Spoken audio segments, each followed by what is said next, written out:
Alright guys, we have finished the forge and we are super rich in the game. In fact, I am too rich to be able to protect it all. We have got to figure out a way.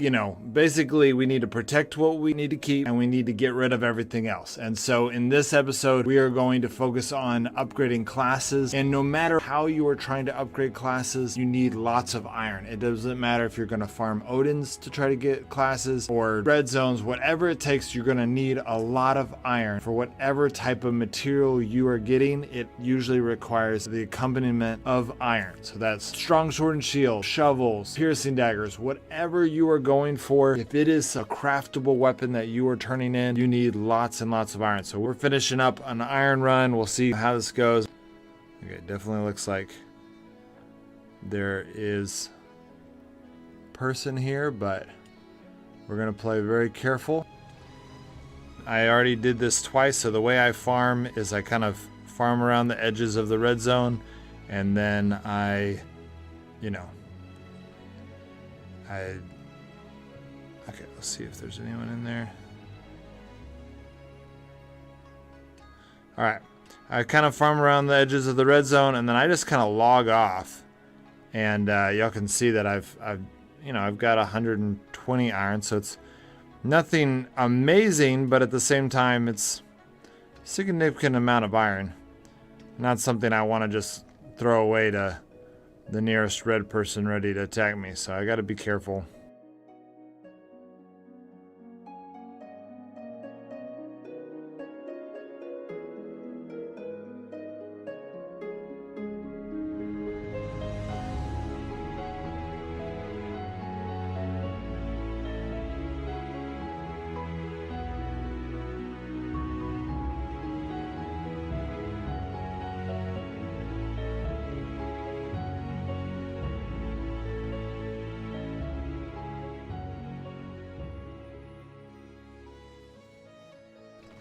I had 5 pickaxes to start with. I have a feeling that I'm getting... Dang it. No. Okay, well, I'm not going to sit around and build another pickaxe just for 1 iron. Someone else will have an easy go, or the zone will just reset. So, all right, so we got some pretty good iron. So 145 iron, that's not bad. We used all 5 of our pickaxes, so I'm not complaining. That's definitely going to get us somewhere as we, work the grind of trying to get enough points. I really want to get to at least Rogue 3 someday, but right now I'm going to focus on Healer 2, and then I want to start getting, Bandit 2, and then Assassin 2, and then eventually Rogue 3. You can see that I'm overflowing a little bit in these chests that shouldn't have nice stuff. We've got a lot of good stuff. The vault is full. We've got a lot of purples. We've also got this chest is for trading. If any of you wants to trade any of these, I've got an instigator helmet. Anyone looking for an instigator helmet? I've got mostly good Rastaff, perfect dragon bow. So if any of you guys are looking to trade any of these items, I'm looking for either things I can trade for points or assassin gear, stuff like that. And then this is the stuff I'm going to turn in. Now, some of you are going to be sad that I'm turning this into Odin's, but I have too much stuff. I can't protect it all. I've got to turn it in. I know some of you will be sad that I'm turning them in, but I am a free-to-play player and I've got to turn in some good stuff. I can't use all this good stuff. Also, if anyone needs bone fasteners, I've got quite a few bone fasteners.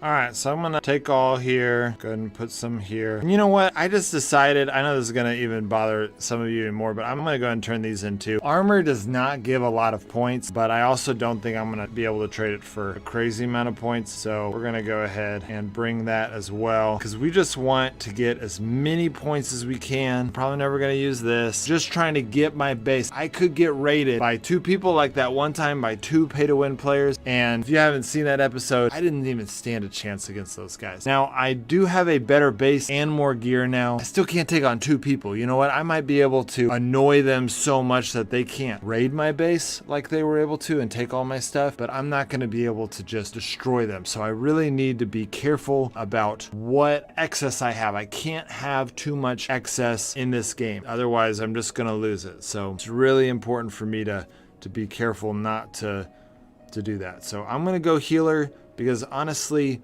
the healer is just so OP, and being able to heal myself, which I do a lot, I use the healer to heal myself, be able to heal myself 50% more is going to really help. So we're turning these in, put these in.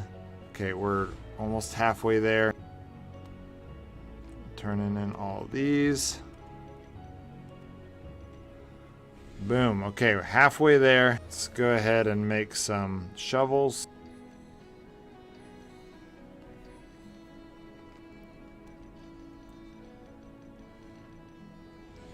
Okay, we need 1,030 points. Let's go ahead and go to Odin's and see what we can get. And you know what? I'm going to go ahead and start a raid because I got rid of a lot of the stuff I wanted to get rid of. All right, we're going to go open a bronze and silver cache, which is going to make us even richer.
All right, the first floor, or at least to here, is clear.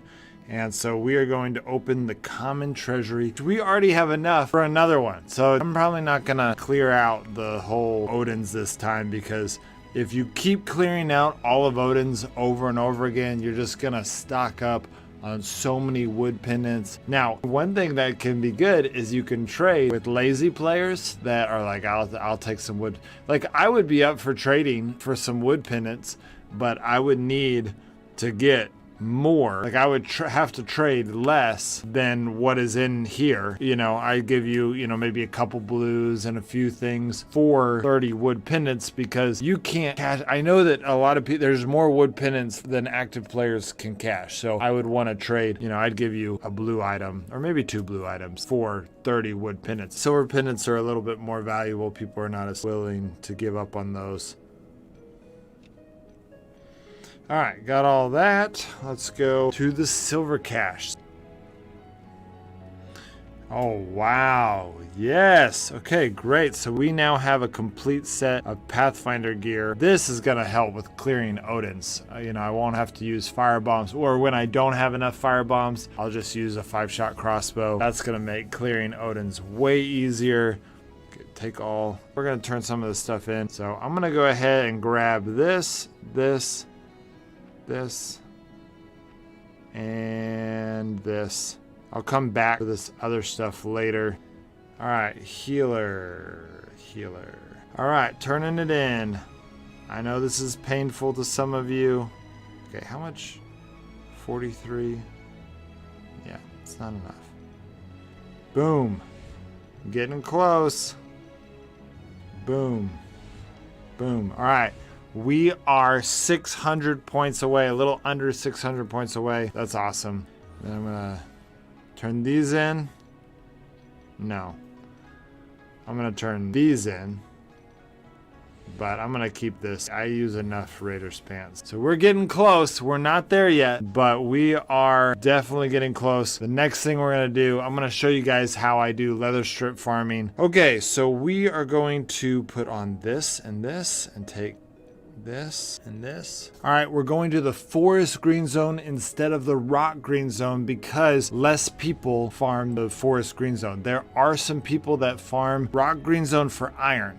They just kind of farm it over and over again, which isn't a bad tactic. It's not what I do for iron, but it is something they do, which makes it a little bit more popular.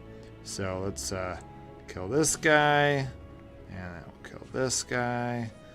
Let's loot this. So we're looking for leather strips. Obviously, it's super random. Sometimes you never find them. And there we go. We got some leather strips. So apparently TK1 found 7 leather strips in one chest of a green zone. So it's super random.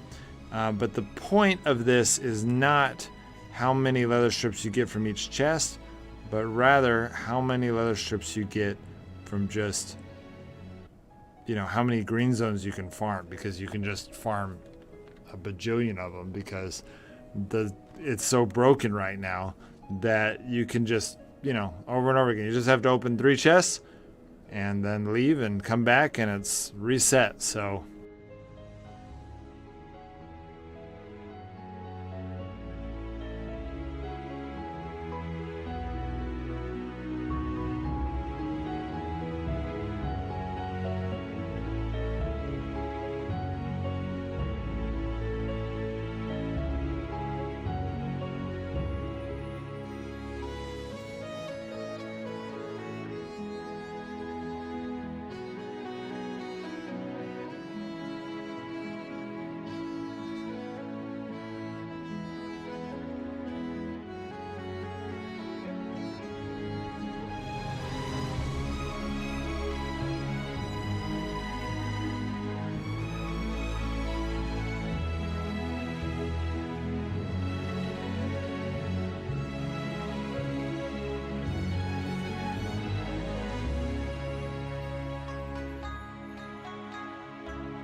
five leather strips.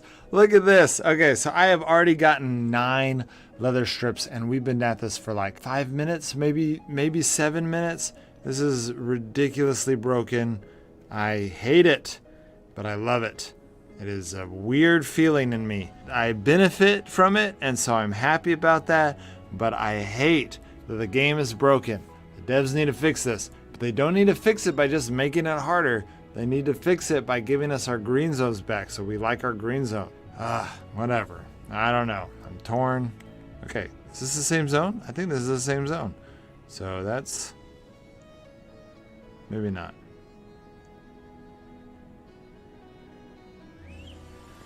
Nope, not the same zone. Wow, that was not what I meant to do.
All right, the raid is over. So however much time I had on the raid timer till now, whatever that time was, is how long I've been farming green zone. So when I first went into the green zone, whatever the raid timer was, that's how long I've been farming green zones, and I got 12 leather strips. So let's go back. Let's turn these leather strips into piercing daggers, and we'll see how many more points we get. Obviously, 12 leather strips is not going to, you know, change. It really does. This is 2 piercing daggers, so it's not that much. This is 90 points, which, you know, 90 points is not nothing to scoff at.